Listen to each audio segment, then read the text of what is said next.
Şimdi şöyle bir gerçek var. Hiçbir kadın kendinden daha az statüde olan adamla birlikte olmaz. Bir dakika dur. Bir dakika dur. Papatyaların hepsi alkışlıyor.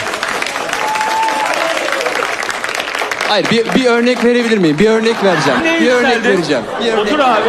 Bir şey söyleyeceğim. Sen çok yükseldin. Hayır dediği Dur. için. Hayır dediği için. Tamam sakin ol, Bir şey iyi misin? söyleyeceğim. İyiyim. Bir şey Tamam, söyleyeceğim. top sende zaten. Sana söz vereceğim. Sen bir sakin ol. Arkadaşlar adamı manipüle ediyorsunuz. Bak Türkiye buna hazır değil. Uğraşamayız sonra. Adam yükseliyor, kalkıyor, geliyor. Bir şeyler olacak. Şimdi burada Mina herkesin samimi olmasını istedi. Ben de onun samimi olmasını istiyorum. Mesela bir lokantada bir garsondan hoşlanıp hayatını onunla devam ettirmek ister miydin? Canım beni tanımıyorsun zaten denklikten Hayır, soruyorum kastım o. sadece. Yoksa bir Oldu tane daha önce benden statü olarak aşağıda olan sevgililerim oldu. şu an neredeler?